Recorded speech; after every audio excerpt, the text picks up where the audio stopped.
Hey everybody, HomeSliceHenry here, and in today's video, I'm going to be showcasing Thundurus Incarnate form in the Ultra League with an unobtainable legacy moveset of Wild Bolt Storm. These battles were submitted to the channel by a member of the community, XXD Yveltal, so many thanks for the battle submission. Now this move is unobtainable legacy because it's an error moveset. During UNOBTAINABLE Tour, they gave out free research for the Incarnate form genies. However, there was a bug where if you claimed the research during a certain time, the Incarnate form genies got the legacy move that was meant for the Therians. So without further ado, let's hop into the matches and take a look at this very rare mistake moveset in the Ultra League.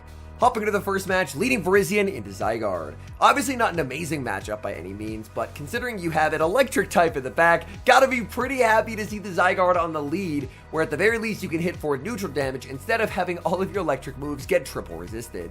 This is enough for the outrage. We're gonna see the no shield calling the bait, and it is the Bulldoze bait, but the happiness is short-lived as Bulldoze does get the 50% chance at a defense drop. Another Leaf Blade reached by this Virizion. Virizion doing a nice job at getting the Zygarde low, and this trainer is running a very spicy team behind the Virizion. We have a Lunala with its new move of Shadow Claw, and Thundurus. In comes Thundurus looking for the Thunder Shock down, cannot get the Thunder Shock down. This is only going to be a single resisted Bulldoze. Thundurus is able to absorb that move, and Thundurus loses so much health to get that farm down. In comes Gastrodon answered with Lunala. Lunala farming up a ton of energy, and Gastrodon does have enough for the Earth Power here. Lunala does shield. It's a body slam bait. Oh, that is absolutely tragic. Opponent gonna switch out and send in Skeleturge. Skeleturge immediately met with a Shadow Ball. That's gonna grab a shield. Lunala continues to farm up here. Lunala going to fire off another Shadow Ball. This Shadow Ball into the Skeleturge is going to be shielded. Lunala, can it make one final move? Not before the opponent is going to fire off a Torch Song. Torch Song is going to be shielded. There's a ton of energy available on the Thundurus and the CMP sack swap. No way! What a start! Picking up the knockout. In comes the Gastrodon. Can Thundurus hang on here? Thundurus firing off the Crunch. Crunch does not get the debuff. Opponent will fire off a move, and I believe the move is banked on Lunala. Body Slam picks up the KO. The Shadow Ball is banked. What an explosive start to these battles. Down goes the Gastrodon, and that is a good game. We move to the next match, picking up a tough lead Virizion into Dragonite. But this Virizion is rocking Stone Edge, probably for this exact matchup. Dragonite is going to fire off the Dragon Claw, but Virizion staying in, I imagine, has to clue the opponent into the fact that this could be a Stone Edge. Stone Edge, oh no, they don't respect it. They get KO'd. In comes Skeleturge, and we have a really unfortunate case of I swap, you swap, as Thundurus gets pivoted in. Opponent panic switches into a Feraligatr, and now Thundurus, with this unobtainable legacy Wild Bolt Storm, will get to apply debuff after debuff after debuff. Thundurus going to fire off another Wild Bolt Storm at the Feraligatr. Feraligatr with a decision to make. Feraligatr going for the double shield here, but Thundurus is just able to put so much pressure on this opponent. They fire off the Hydro Cannon. That does not KO. In comes Lunala, answered with the Skeleturge, but they were too slow on the switch in. Skeleturge going to get absolutely deleted. Shadow Ball picking up the one-hit KO. Back in comes Feraligatr. Feraligatr will fire off the Hydro Cannon, the shield from Lunala. Lunala just needs to make it to the Shadow Ball, unable to get there, but for the opponent, the damage is already done. They're much too low on this Feraligatr. Virizion stored the Leaf Blade from earlier. This is massive overkill, but it KOs the Feraligatr, and that's a win. We've got the Battle of Fighters in the next match, Virizion against Primeape. Primeape just going to end up firing off a Rage Fist here, so this is a very easy no-shield for the Virizion. Obviously, now that the Primeape is boosted, things could get a little uncomfortable. What is also uncomfortable is the opponent making a beautiful catch to the Leaf Blade onto Drifblim. Drifblim going to be answered with Thundurus. Thundurus throwing on alignment here, anticipating that Drifblim as a debuffer would do the same. Wild Bolt Storm is going to be shielded. Obviously, Drifblim going to have its attack lowered now, and we will see the shield from the Thundurus. Will Thundurus go for another throw on alignment here? No. Instead, Thundurus is just going to throw on very nice timing, looking to pick up the knockout. The opponent, oh, you just let this go in farm with Lunala? Yes, that's exactly what this battler is doing. Lunala would take huge damage from these Astonishes, Even though these are -2 Astonishes, they still do so much damage. In the back is going to be Tentacruel, and the energy advantage Lunala is so nice here. Lunala, obviously a spice pick in the Ultra League, but this trainer having some fun with it and being able to clutch some improbable wins so far here. Lunala Shadow Ball picks up the knockout, and then all that's left is the Primeape. Primeape realizes there's no hope, and they will concede the match. We've got another battle of fighters here, Virizion against Pangoro. Nice charge attack timing here from the Pangoro. Close combat will not knock out here, so we will see the no shield. Opponent gonna pivot into Skeledirge, and that's gonna be answered with Lunala. Lunala has very slow pacing though, it only has nuke charge moves. Lunala is gonna be shielding up, and unfortunately, shielding a Torch Song obviously means that the Incinerates are now boosted, the future Torch Songs are boosted, and this is just gonna be really tough as that Incinerate damage is just so threatening. Lunala is going to go for a double shield. Skeledirge could very easily run away with this game. Skeledirge is very low, however. Will the opponent decide to commit the final shield here? No, they're going to let Skeledirge go and instead send in Golisopod. Golisopod going to switch out as the Virizion switch in happens. Back in comes Pangoro. Pangoro, no shields to Leaf Blade. Another Leaf Blade immediately fired by Virizion. Not going to let Pangoro make another close combat. That picks up the KO. Back in comes the Golisopod. Leaf Blade will be doing valuable damage here onto the Golisopod. Golisopod is on Shadow Claw. They cannot farm down. Very nice overfarm by the opponent, firing off their charge attack at the last possible second. It's going to be up to Thundurus to try and close it here. Thundurus farming up and the catch onto Lunala. Oh, that is devastating for the opponent. Aqua Jet does not land on its intended target, and now Thundurus will get to apply debuffs. No other Pokemon left to switch out to for the opponent, which means this debuff is for the rest of the game. And that means that the incredibly glassy Thundurus will actually survive the Aqua Jet. Thundurus looking for the farm down here, gets the farm down, and with that catch, a lost endgame turns into a winning one. Virizion into, oh my goodness, look at the spice here. Virizion into Heliolisk, opponent safe switches into Hisuian Samurott. Hisuian Samurott with Fury Cutter able to spam out Icy Winds very quickly. Thundurus pretty close to the back-to-back Wild Bolt Storms here. Wild Bolt Storm is going to land. Can it get to number 2? And the answer is yes. So Wild Bolt Storm number 2 into the Hisuian Samurott is going to pick up the KO. This could potentially set up a big farm for the Heliolisk, but Heliolisk's energy is not going to go very far. Oh, it's actually a Mud Slap Heliolisk.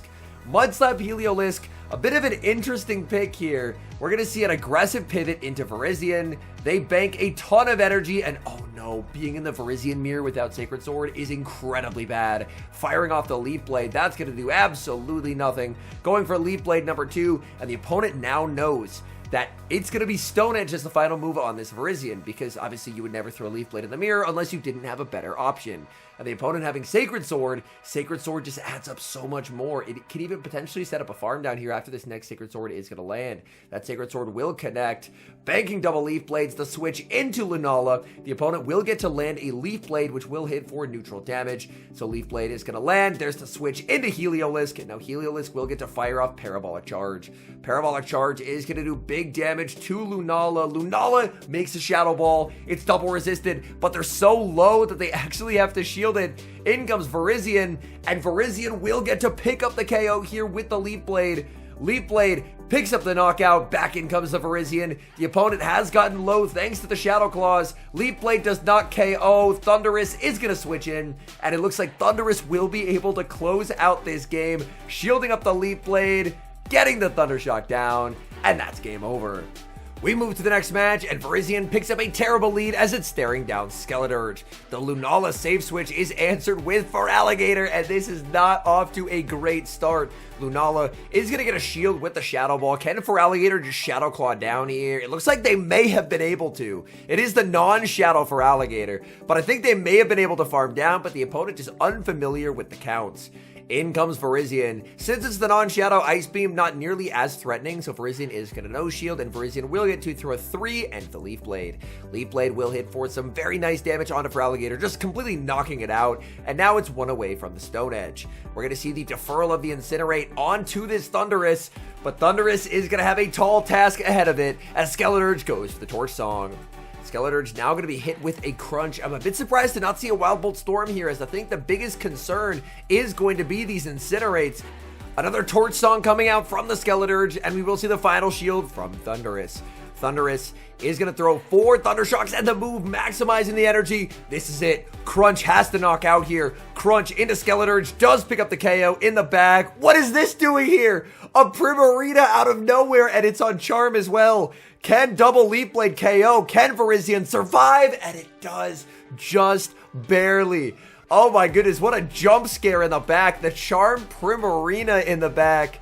And oh, speaking of jump scares, we move into the next match, and it's Virizion versus Chestnut. But Virizion is completely walled here due to the fact that it's not running Sacred Sword.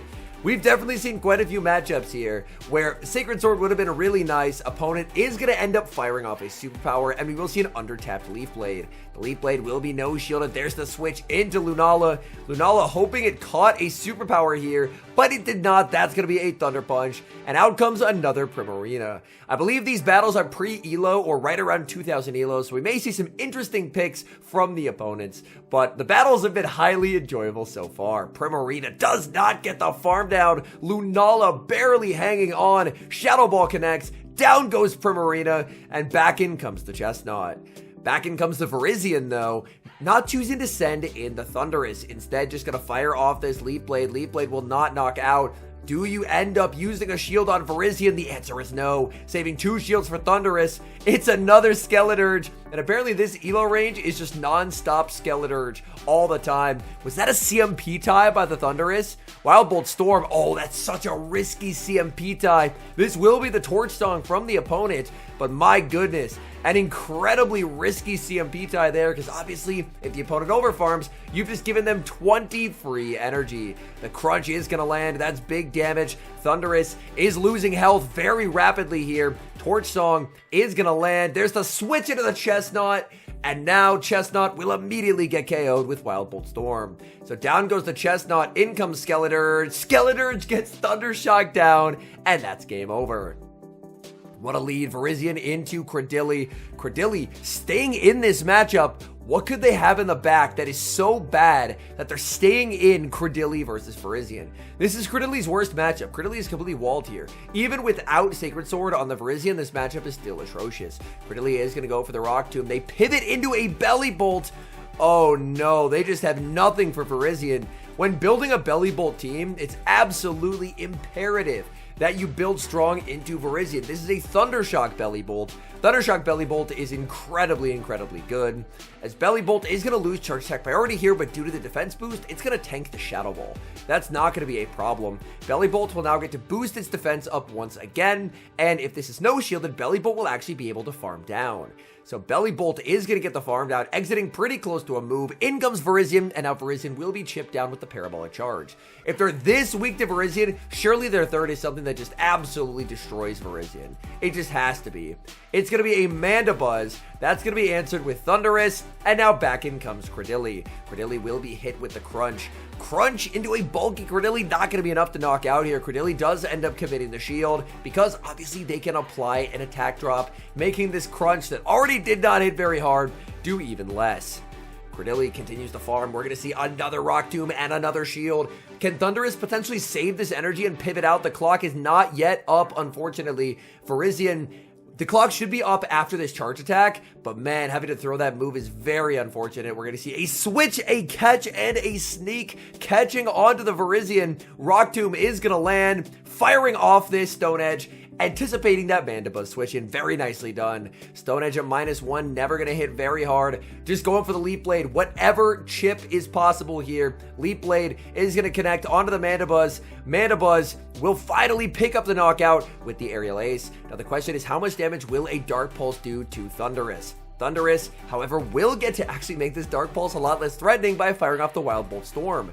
No switch out comes through for the opponent. This Wild Bolt Storm, it's super effective. Will it KO? Yes, it will. Down goes Mandibuzz. Credilli's energy dry, and the opponent is going to concede the match. Okay, hopping into the final match here, leading Virizion into Galarian Moltres. This matchup is substantially worse now that Galarian Moltres does have access to Fly, as obviously it can throw Fly here, it's on perfect timing, and it just applies so much pressure to Virizion. Virizion is massively over farming here, just shy of 100 energy, going to be firing off the Stone Edge. We'll have to undertap here if the opponent no shields. That is absolutely the right play, because if you try and throw on good timing, then your opponent outpaces and forces the shield. shield. In comes Thundurus. Opponent is going to switch out into a Tentacruel. Oh my goodness. They clearly do not have an answer to Electric, which is insane considering that Belly Bolt exists. And the Thundurus is going to win Charge Attack priority over this Tentacruel. So that means that Tentacruel is going to be forced to commit a shield. Tentacruel now double debuffed, the no shield. It's a Blizzard, even double debuff. That's still going to KO. But this does set up a big farm down for Lunala. Lunala knows this is a -2 Scald. That's not particularly threatening. Lunala can survive that. Lunala is going to get the full farm down here. It's going to be a Drapion in the back, and Lunala went for the blind Shadow Ball. That is unfortunate. Will Shadow Ball plus Moonblast be enough to pick up the KO? In comes the Moltres. Farisian, do you just shield and farm down? No, they're going to let this go. Are they going to try and Shadow Claw down on Moltres? Oh no, look at the Sucker Punches go. It's a simultaneous KO. If the farm down happened, it was a win, but unfortunately, that game will end in a loss. All in all, these were some very fun battles, so many thanks to XXD Yveltal for sending them in. I did debate for quite some time after this erroneous moveset happened about making a video on it. At the time, I decided against it because I was really worried that they would realize that this is a mistake they made and they would end up fixing it, because I was lucky enough to get my own Thundurus that does have Wild Bolt Storm, obviously the Thundurus Incarnate form, whereas only the Therian form is supposed to have the move. However, it's now been a bunch of months. It's very clear that this is not a mistake they intend to fix, so I figured it would probably make some pretty cool content. So when I saw this battle submission, I figured the time is now. I am in possession of each of the Incarnate Genies with their erroneous legacy move. So Landorus Incarnate with Therian's move, which is Sandsear Storm. Tornadus Incarnate with Therian's move that is Bleakwind Storm, and then obviously the Thundurus that gets Wild Bolt Storm when it should not have. So a bit of a funny mistake. The good news is none of these Pokemon are particularly meta relevant, so even if people don't have the error moveset, it's not like they're missing out on a lot, because these Pokemon, they're more so picks for fun than for climbing. But I figured it would be cool just to showcase a bit of an oddity, as this is a move that, if you check on the Pokédex, that Thundurus Incarnate form cannot learn. Anyways, thank you guys so much for watching. If you enjoy watching content like this, please do consider leaving a like on the video and subscribe to the channel if you have not. And a special thank you, as always, to our channel members here on YouTube. The support you guys provide is genuinely so appreciated. So thank you guys oh so very much. And until next time, I've been HomeSliceHenry.